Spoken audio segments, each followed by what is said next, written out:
you so much for joining us on this live kind of recap or uh, kind of overview of a story that we did recently about the Okaloosa County Sheriff's Office social media policy. Thought it might be a good idea to do something live on this because this has been such a big story. We worked on this for a couple months, but also because this past week, just kind of in our day-to-day reporting, Colin's been doing a lot of reporting about social media policies going in Destin, at Okaloosa County. I believe Fort Walton Beach just passed a social media policy, if I'm not mistaken. No, they talked about one several years ago with Councilman Payne Walker and his escapades on social media. Got it. They chose not to adopt one, but they could in the future if need be. So forgive me on that. But yeah, so we've had a lot of social media policy stuff. And the story that we put out on Monday that talks specifically about the sheriff's office decision to stop comments on social media turned a couple of heads this week. I would think it's safe to say from our social media, we've seen a lot of people talking about this, but I thought it'd be good to kind of give an overview of all the stuff in this story, a couple of visuals to help with that, like a timeline, but also to talk about why we decided to do this story. And Colin, you kind of brought this one to me. I was just kind of, sitting on a log, for lack of a better term. And you said like, hey, we should probably talk a little bit more about this. And even though it had been, almost a year at that time since the Roger Fortson shooting and the social media shutdown that happened right before that, you were really passionate about it. So talk to us a little bit about why this story is important to people today, even though this social media change happened more than a year ago. Yeah, so the reason I saw it, this is we have to go back probably around March of this year. I was still at the Daily News at this time, and there was a couple people on social media still complaining is the lack of a better phrase, but complaining, noting out that the sheriff's office is the only government page in Okaloosa County who has basically turned their comment pages off on all social media. You can't even leave a Google review on the Okaloosa County Sheriff's Office Facebook on account, which I thought was very interesting. So, I put a couple questions in, and they take a little bit to get back to us, and that's fine. That story just kind of gets shelved for a little bit. Turns around in June. I'm with Mid-Bay News now, and we thought let's take another crack at the story again. And really, the idea, the premise behind the story is government accountability. The sort of when we talk about journalism, when people talk about journalists, they talk about holding government officials accountable, holding truth to power, so to speak. So this is sort of the culmination of about 3-4 months of work and research, long nights researching constitutional law and social media, because Christopher, over the past couple of years, we with the advent of social media, served this new frontier for government officials and everything like that, and how they interact with their constituents and stuff like that. So this almost 1,000 word article is pretty much everything we know about this whole situation. And it starts all the way back in November 2023 with Marquise Jackson, who was a Fort Walton Beach resident. The Okaloosa County Sheriff's Office received a call to McLaren Circle in Fort Walton Beach. A woman reported that he took her vehicle, was sending threatening texts. He was honking his horn around the neighborhood, basically just causing a disturbance.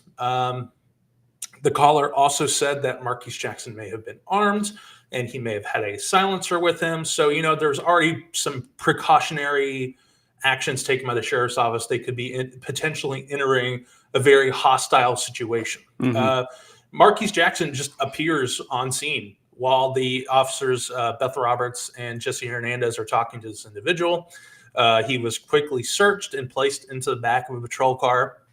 Officer Hernandez went back to the person, finished up some paperwork, and on his way back to the car to conduct another search of Mr. Jackson, he thinks he hears a gunshot. He thinks he got hit, and as you can see on our screen, he does a Call of Duty style roll away from his vehicle and fires off multiple rounds into the back of his squad car. And it sounds like he also said like he got hit. right? Yeah, that's what he believed at the time, is that he got hit. Turns out he was not hit. Deputy Beth Roberts, his assistants on scene, responded in a manner that the sheriff's office describes as appropriate. She started returning fire into the vehicle as well. At the time, then we see in other videos and stuff like that, sheriff's officers are now, there's about 30 or 40 of them on scene. They pull off Mr. Jackson out of the car. They search him again. No weapons were found. On the surface, it's a pretty big PR nightmare for the Okaloosa County Sheriff's Office. And we first reported, I think, if I remember correctly, there was a press release in November about a officer-involved shooting in Fort Walton Beach. But local media, did not learn about the situation until February of 2024. Mr. Jackson was on Facebook. He was posting about, why aren't we getting any attention? This is a really big deal. February 2024 rolls around. They released the body cam footage. Acorn Cop goes viral on Twitter. It turns into this national thing, which is sort of the first black eye for the Okaloosa County Sheriff's Office in the past several years or so. The investigation reveals that Officer Hernandez use of force was not objectively reasonable. He resigned from the police department, from the sheriff's office on December 4th, 2023. Roberts was cleared of any wrongdoing, and sort of, in some people's eyes, that's where the story ended. But then 6 months later, the sheriff's office was entailed in another public relations nightmare with the shooting death of Senior Airman Roger Fortson. And that sort of led us to where we are today with the sheriff's office. Yeah. So, I mean, the sheriff's office comes out and says with this Fortson shooting, that basically, you know, initially they, as I remember it, kind of said like, hey, there's been a shooting incident. It was pretty, I want to say like boilerplate is probably too cavalier of a way to say it, but they put out a press release like, hey, there's been a shooting. Here's what we know. And then from there, all this information starts coming out, right? There are people that start talking. A video from the girlfriend comes out. All this stuff, it in my mind almost came together at once, right? And before you know it, National Civil Rights Attorney Ben Crump is on this story. He's taken the case on behalf of the family. And there's not really a way to immediately talk to the Okaloosa County Sheriff's Office in a public forum on social media, right? So there are public forums that are held at Hurlburt Field where the sheriff comes out and talks. We don't know what happened because we weren't invited to. It is, you know, Air Force personnel pretty much only. And this story kind of keeps going because of an election, right? There's an election on August 20th of 2024. It's the primary election, as you and I know well here locally in Okaloosa County. The general election doesn't really mean much. It's really the primary election that matters because that's when all the Republicans get together and essentially vote for who will be the next name the candidate, because I would say, what are we now, 65 to 70% Republican turnout or Republican votes in every election. It's not close. And so essentially whoever wins the primary wins the general. And so that's on its way. And it kind of all happens and converges at once. So kind of talk a little bit about that period in between the Fortson shooting and this election, specifically about that video that you and I received of the sheriff basically talking to the Republicans. Yeah, so I received that pretty late in the writing process.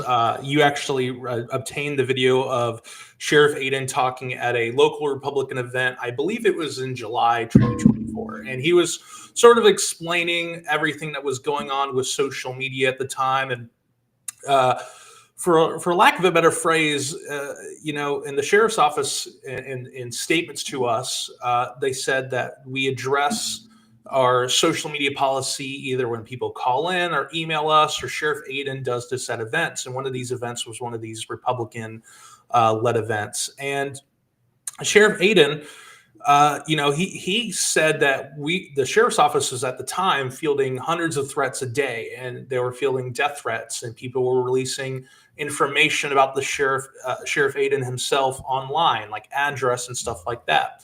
So that was one of the reasons they said that they turned off social media comments, was that it got to a point where it was becoming too hostile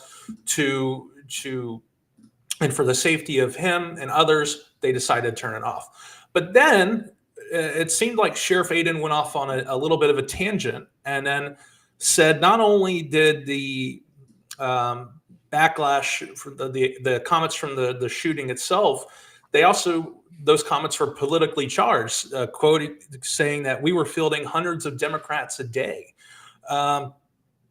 which I thought was a little odd to bring into the politics narrative. That may have been the case. We don't know. But it seemed like in Sheriff Aden's eyes, it was public safety. Then it turned into a matter of they were getting political criticism, which led to the comments being turned off. And that's how I perceived it. You say that you are transparent. Let's listen to that real quick. Why have the comments been turned off on the sheriff's office Facebook page since the Acorn shooting? Great question. The first I want to say about the absentee sheriff. My Facebook page is my Facebook page. I have Amendment 1 protections. I can have freedom of speech if I want to show my family and show them off. But yes, by God, the last couple of months, because, you decided to jump in the race, well, you know what, buddy? Look at your own Facebook page. They're all about, if you're not campaigning on your Facebook page, then you're missing the opportunity. And my job doesn't start and finish when somebody jumps in the race. That's one thing that you probably don't understand is I start my day when I wake up, and I don't stop until I go to sleep. This isn't a 9-to-5 job. And the only time that my wife has seen me, because you've taken a full-time job and you've added another full-time job, and you're not going to beat my work ethic, and you're not going to beat my team, and you're not going to beat me. But what I'll tell you is, ask your question again, please. Why were the comments turned off after the Acorn? Well, I'll tell you. We do two things. We inform the public of things that need to be informed on our Facebook page. We have lots of followers. We have some trolls. Everybody knows what trolls are. And people that are nasty against us in the Facebook, but most people are pro law enforcement on our Facebook page. And it hurt my mom's feelings. I had people come up, man, I really like, but. You say that you are transparent. Why have the comments? Everybody knows what trolls are. And people that are nasty against us in the Facebook, but most people are pro law enforcement on our Facebook page. And it hurt my mom's feelings. I had people come up, man, I really like, but no offense.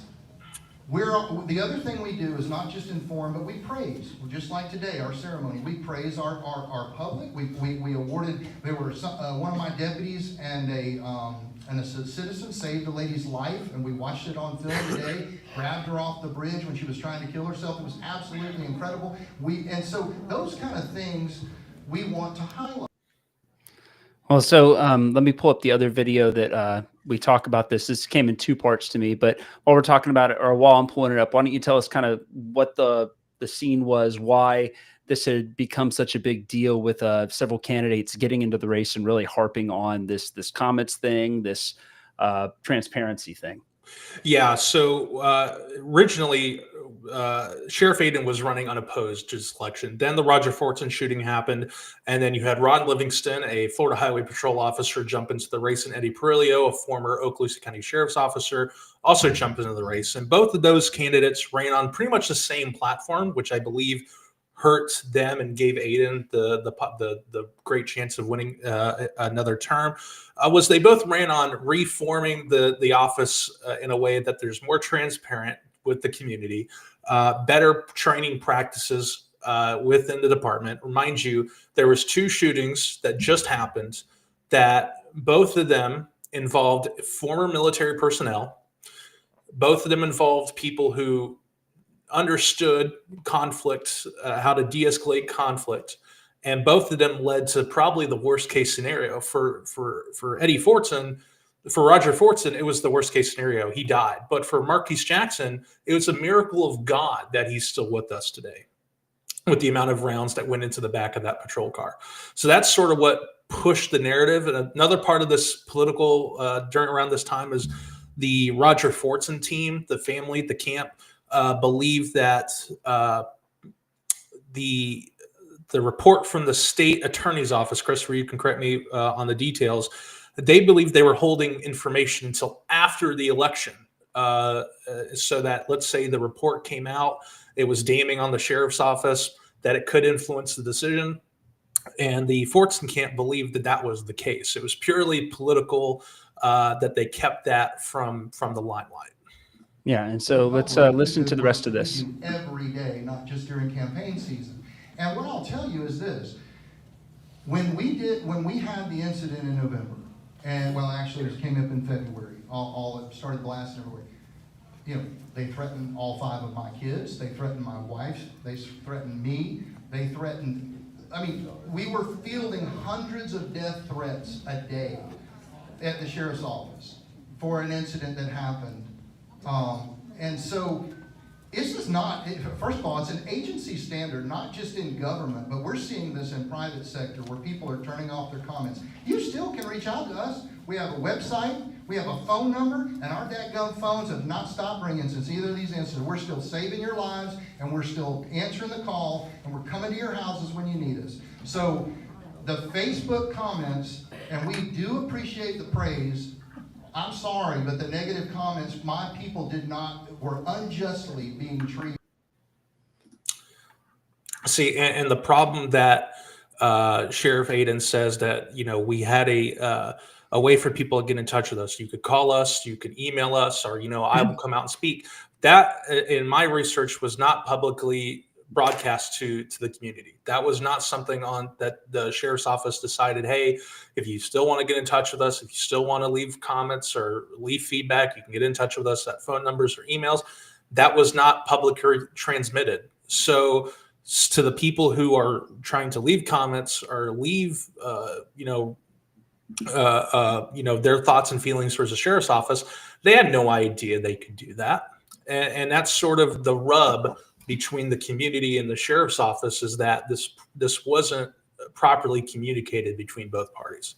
And so we were able to speak with a local attorney who's been a city government attorney. He's done a bunch of other stuff in our area, Mike Chesser, about this, about like whether or not the sheriff's office has an obligation to keep its comments open, and if that extends to the public. Do they have to let the public comment on stuff, was the first question. And then the second question, I guess, was more on the lines of, is this something that violates our rights? Can you talk a little bit about what Mike told you?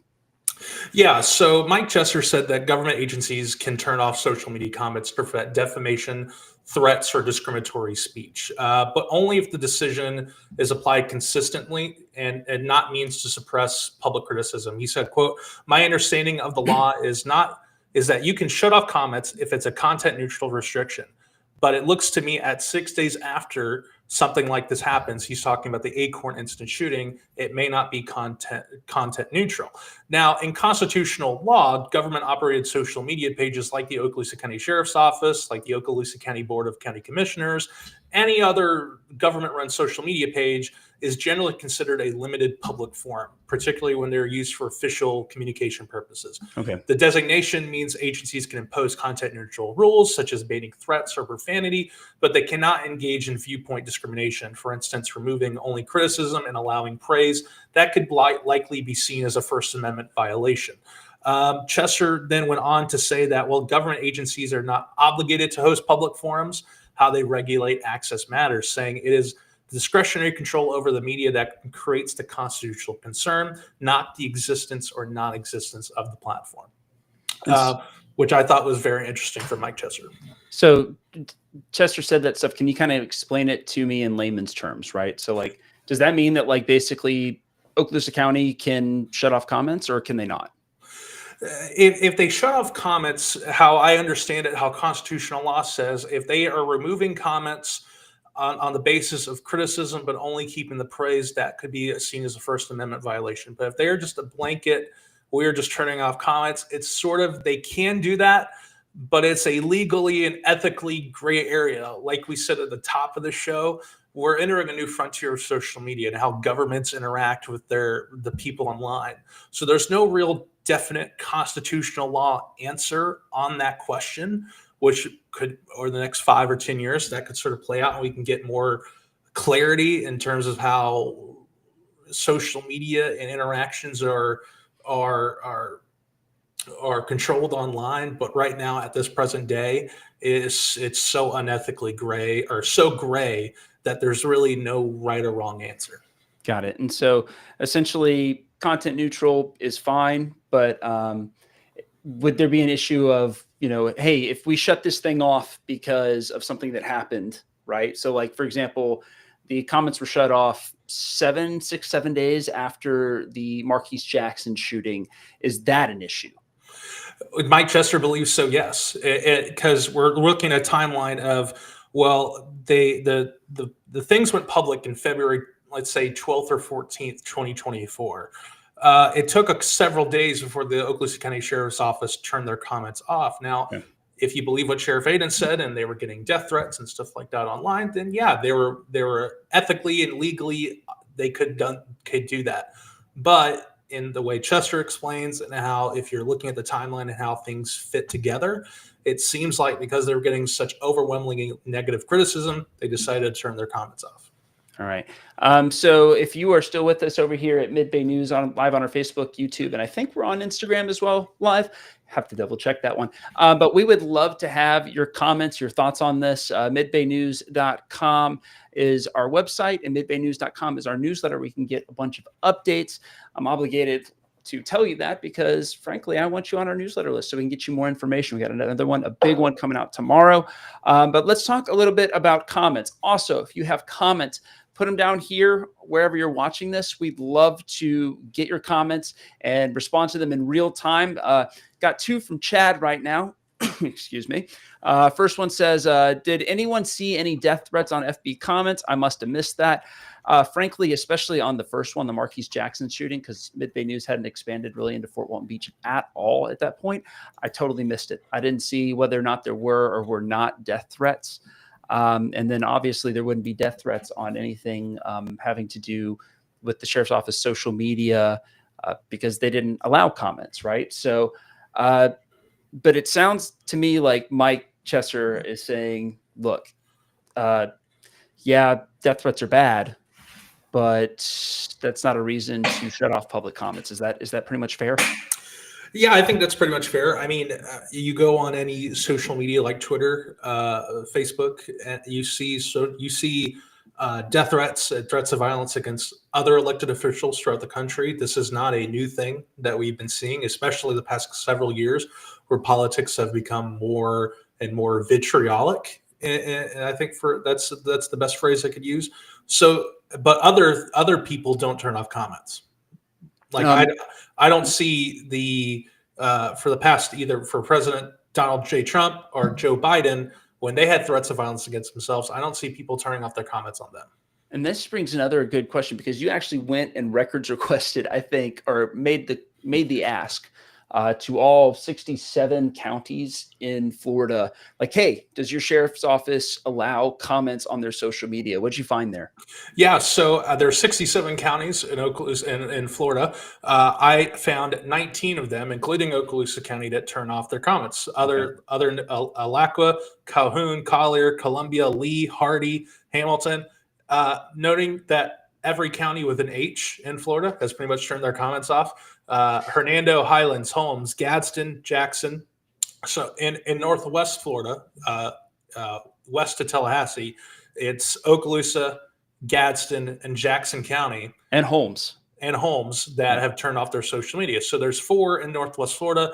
Everyone else is pretty much in South Central Florida. Okay. You also have Okeechobee, Nassau, Pasco, Sarasota, and St. Johns counties, and Union counties as well.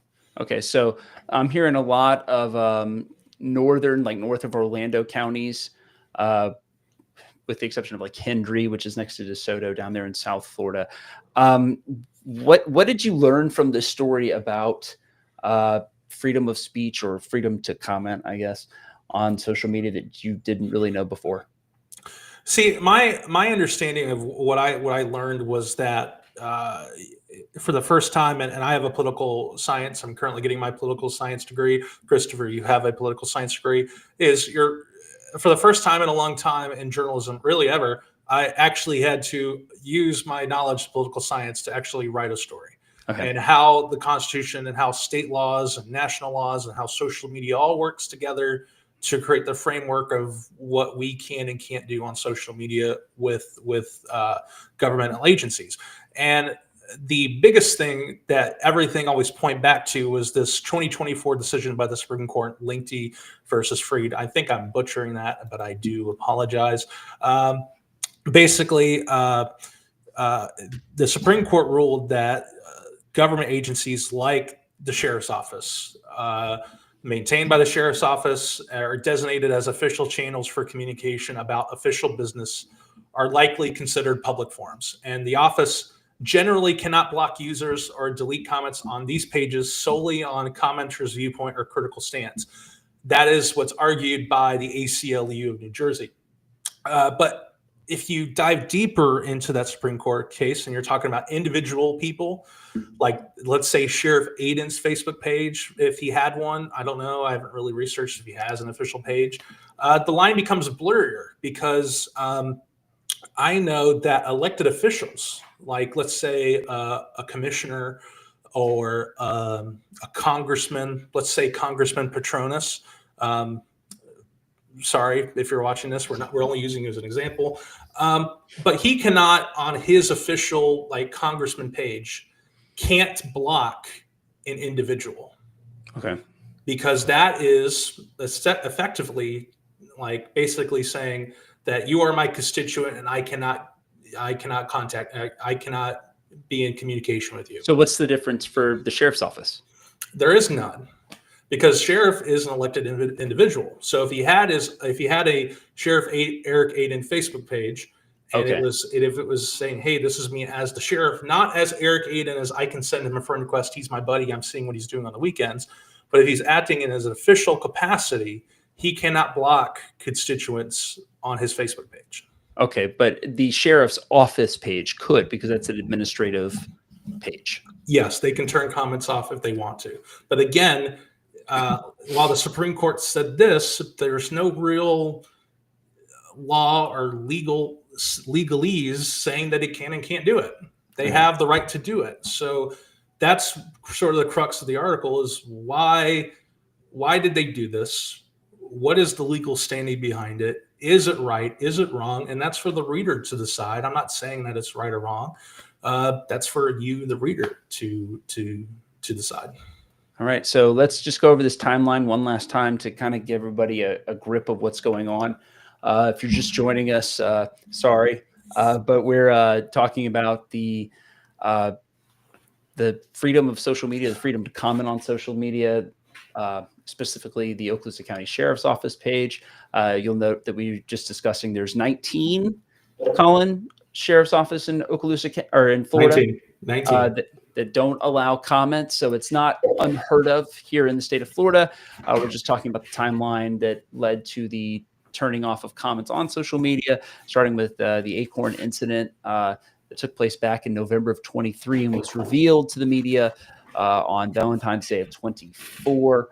A couple days later, they shut that off, bringing us into speaking about I guess at a forum, an open forum, a Republican forum about turning off social media, the Roger Fortune shooting, all that stuff kind of got together on this one.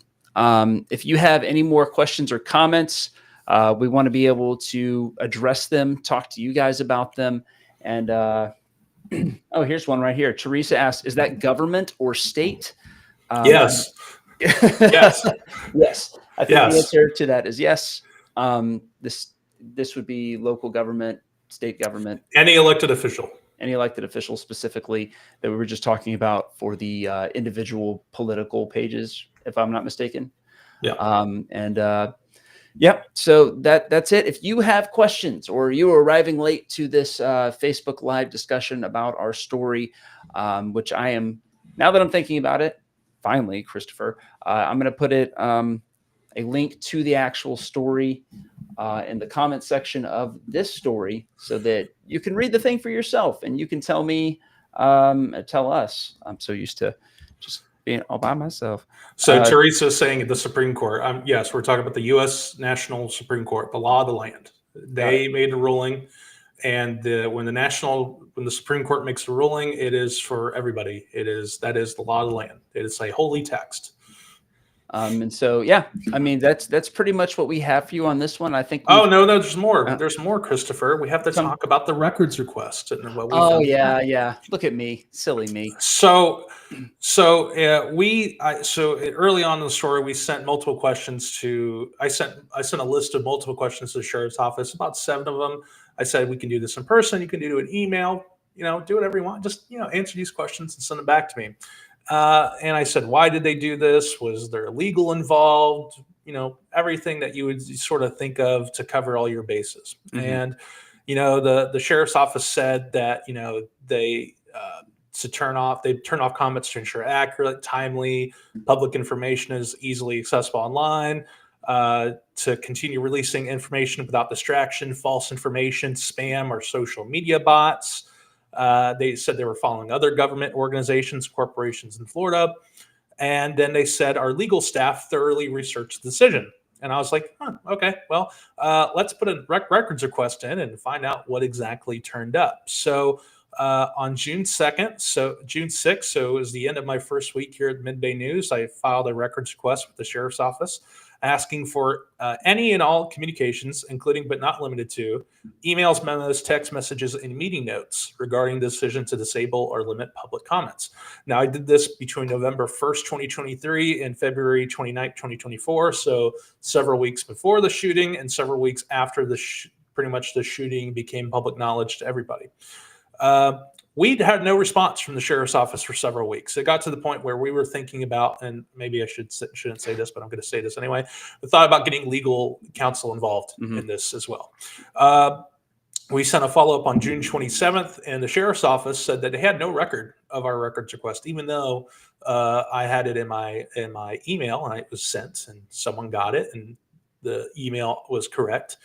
So they asked us to resubmit the request, and on July 2nd, the Okaloosa County Sheriff's Office provided us a 235-page PDF, which I thought, oh, great! It's a very large file. We have a lot of information that we can go off. Evidence that they talked about like this. Yeah, discussed it beforehand. Evidence that, no, that wasn't the case at all. There was 2 articles that they shared internally between other people in the department. Let's say like some clerical stuff.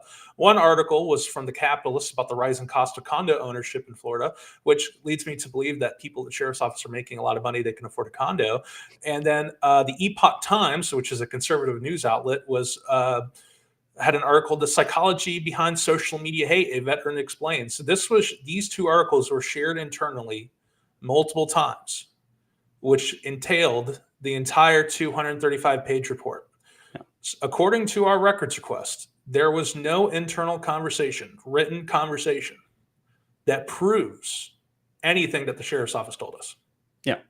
And that's ultimately the issue with the records request, right? Is that we asked them like, hey, show us that you guys discussed or, had a because they had said something to the effect of like, we had discussions about doing this before the Marquise Jackson situation, as I remember this going down. Like they said, like, hey, we had conversations. This wasn't just something that was a knee-jerk reaction to the Marquise Jackson thing. Well, when we asked for those records to prove that, hey, they had discussed this before, I mean, essentially saying like, hey, help us help you. I mean, not actually, because we're not. Well, it gets their side. It gets their side of the story. I was like, and it backs up their claims. It backs up what the Okaloosa County Sheriff's Office spokesperson said to us or said to me, and but what the spokesperson said and what the records request, they contradict each other. Yes. If there was this conversation, it was purely verbal, and there's nothing. No one can prove that. There was no written conversation. Yeah. But you and I both read that records request in detail. I spent a whole weekend reading it, and there was absolutely nothing in there other than those 2 things. Yeah. which to me made me a little angry, because that's the whole point of the records request, is transparency, and we didn't get it. So, that goes to the sheriff's office, and figured out the sort of the whole crux of this article is public accountability and transparency. And when asked for accountability and transparency, the sheriff's office received an F grade, I would say. I mean, school starts on Monday. I think we can use the 8F scale here. Yeah. It's an F. They failed. It's a tough look. Yeah.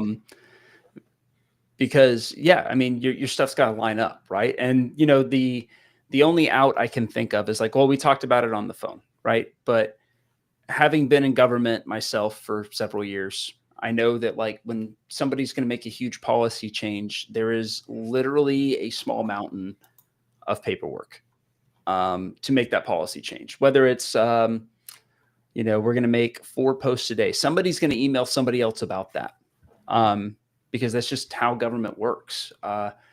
We all kind of know in the back of our heads, and I say we as like government alumni or government active people, that like anything we say can and will be used against us as an electronic record, right?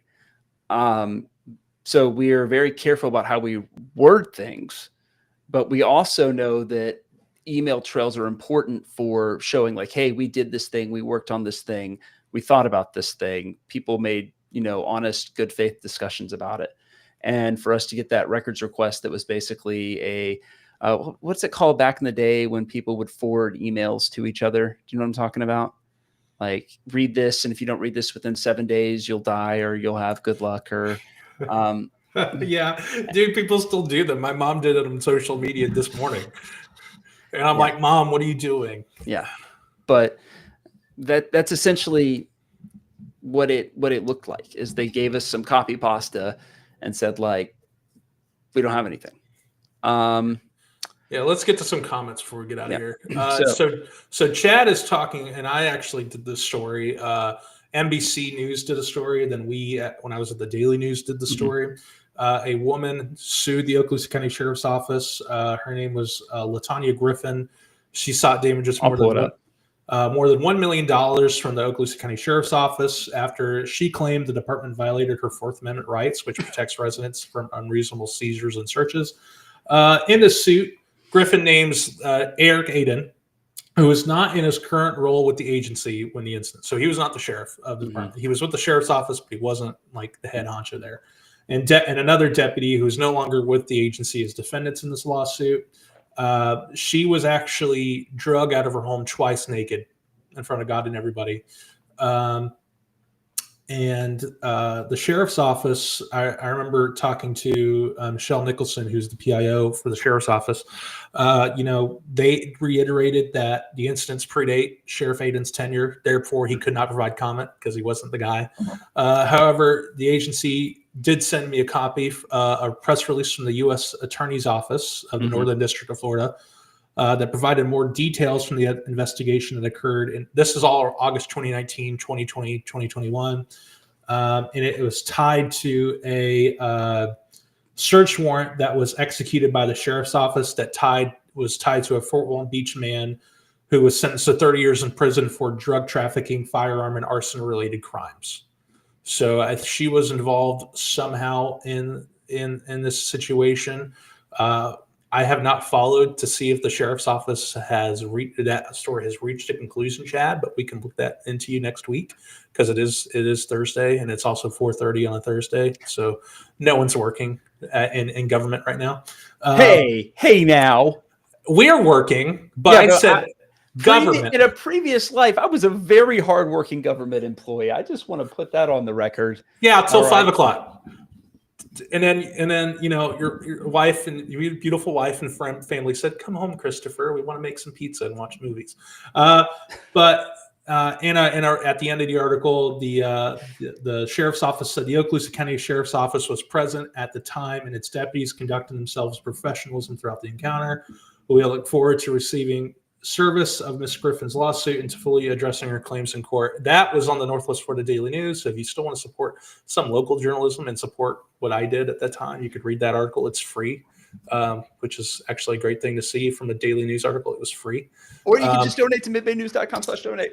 Or we could rewrite that whole story for Mid-Bay News, and it lives on our website forever for free. So you don't have to buy a subscription. That we might do that. And then Teresa said, what I was saying, you said the government can't silence comments from the Supreme Court. I was asking, does that include state too? Because government is different from the state. Hope you understand what I'm saying. Smiley face, thank you. My brain hurts now. So the government and the state are, for all intents and purposes, wow. So the way I understand it, Teresa, Yes. is that when the Supreme Court made this decision on social media pages, it applies to all government agencies regardless, federal, state, local. Mm-hmm. Now, Christopher, correct me if I'm wrong, but a state Supreme Court can say something differently. And then those agencies in the states have to operate by how the state Supreme Court said. Correct. But So- only if the state says something different. If So- the Federal government has supremacy. The supremacy clause gives the federal government's laws precedence over state laws. So, for example, marijuana is illegal federally, right? So that is supposed to be the ultimate law. And in theory, right, if marijuana is a Schedule I drug and you can't buy it, sell it, use it, transport it, whatever, at the federal level, then it shouldn't matter what the state level says. Shouldn't. But reality and But if Florida makes marijuana legal, yeah, which they didn't, but if they did, but if they had, then in Florida you're good. You can carry up to 5 grams or something. It's been a while since college, so I don't know what the kids are smoking these days. But if you had about 5 grams on you, you're good. But if you go to Alabama, where there is no marijuana, it's still illegal. The federal law of the land applies to you. Yeah. It's like the joke is like, if my friends go to Colorado, hey, bring me back some of that good from Colorado. Well, if they get caught, they're going to go to jail. And it's all about enforcement, essentially, right? Because it's still illegal federally. So federal law enforcement would, in theory, like ICE or the FBI would be, under orders to arrest somebody for committing a crime in the eyes of the law. It's still technically federally illegal in Florida or Colorado or anywhere to smoke marijuana. But are state law enforcement going to do anything about it? And that's kind of the rub, I think, what you're asking, I think. Yeah. If we didn't answer that clearly, please let us know. Yeah, we did. She said thank you. Excellent. Oh, we're good. We did it. Look at us. I'm trying to find all of the other comments. We're getting a couple more, but for some reason, they're not showing up when I look at our stuff. So if you can see them, I see that a couple are coming in. I just can't see them.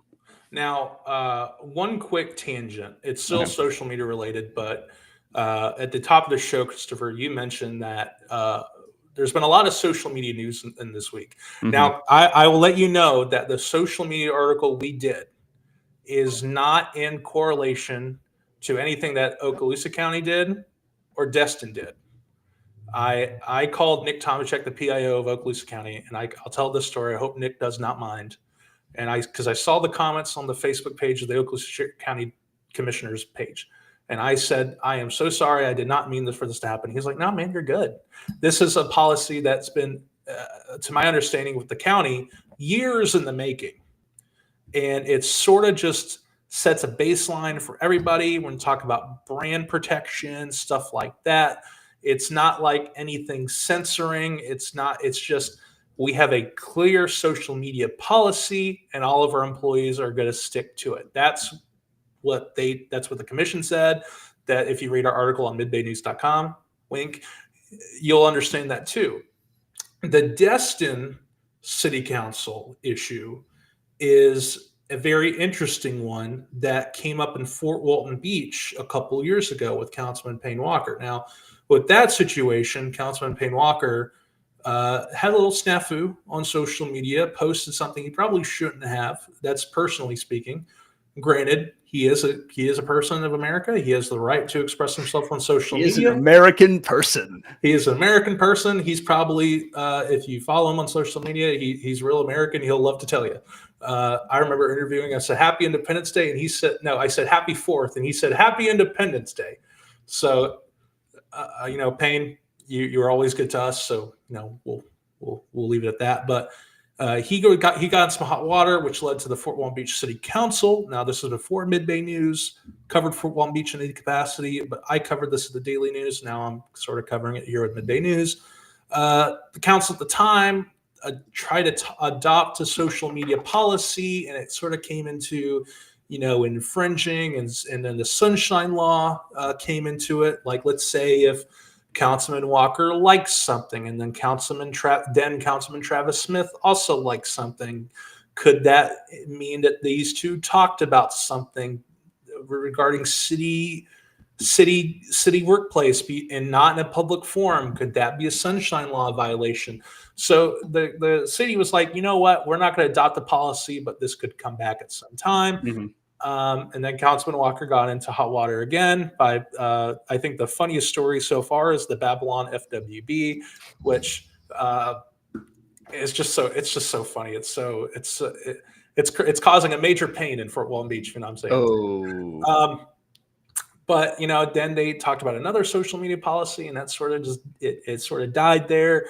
But Destin had pretty much the same conversation. Or if two councilmen talk about something, does that possibly bring up a Sunshine Law violation?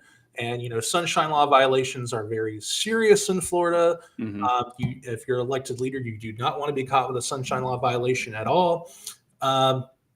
So the Destin City Council voted 6-1 to enact a social media policy, with Mayor Bobby Wagner saying, I'm going to continue doing everything I want. This legislation this policy has no enforcement to it. So Councilman Kevin Schmidt also voted no on this, but it passed overwhelmingly 6-1. But there was no relation between this story on the Okaloosa County Sheriff's Office story that we talked about with those two stories. I want to get that clear out of the way. We posted that on a Monday, and I did not look at the agenda for Okaloosa County Commission and Destin City Council at the time it was posted, so I had no idea.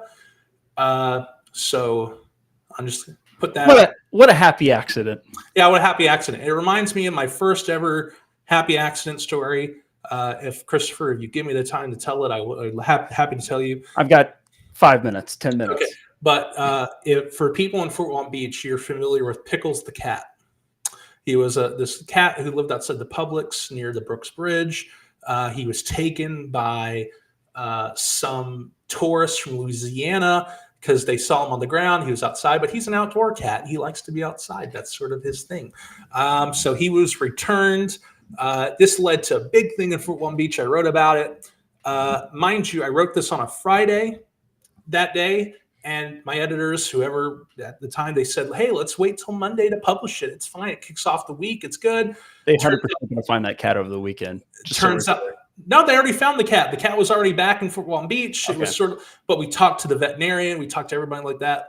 Turns out that Monday was National Cat Day. And so how the Pickles the Cat story came out on National Cat Day, and it went to every USA Today owned paper in the country. Is one of those National Cat Day stories. So it's just a happy accident. Yes. So there's no conspiracy. I don't get paid enough. Bezos doesn't pay me. Well, yeah. What is it? Soros doesn't pay me enough. That's what I was going to say. Like, we haven't had our evening meeting with George Soros to get our marching orders for tomorrow. So he calls you. He doesn't call me anymore. Yeah, that's because since you came, he doesn't want to bother you. You've been working hard. Yeah.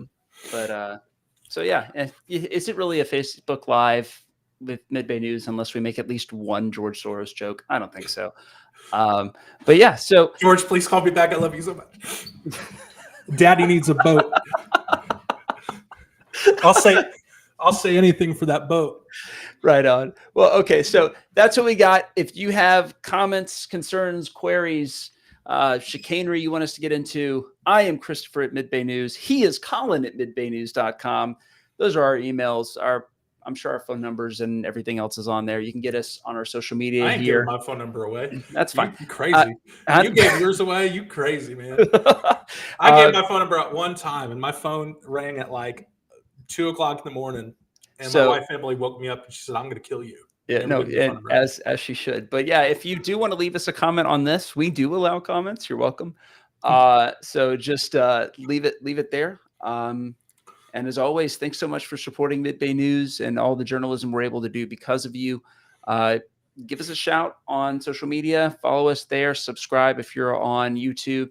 And let us know what stories matter to you because we want to cover them. But that's pretty much it. That's all we got for this one. I mean, 50 minutes on one story. Look at us go, Colin. Yeah, and some plugs out the way. If you guys, we're getting ready for high school football season. Oh, dude, yes. Our sports reporter Garrett Gesh. We're going to lose him next week because he's going back to Auburn University to get his junior year. We're so pumped for him. We hate the Auburn Tigers, but we love him.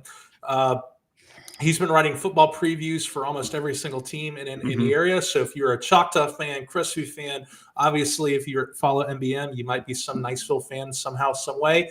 We have previews on those too. Milton High, my alma mater, Up there. Niceville District Rival.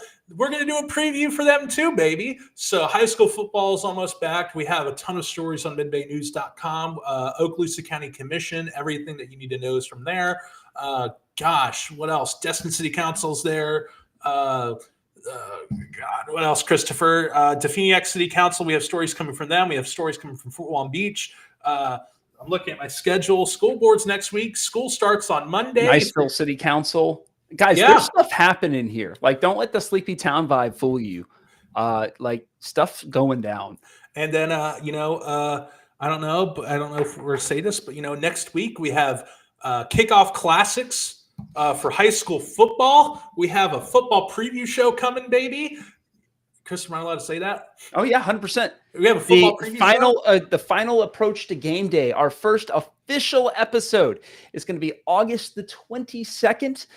We have plans, I hope, that we'll have a special correspondent at the Niceville Lincoln game.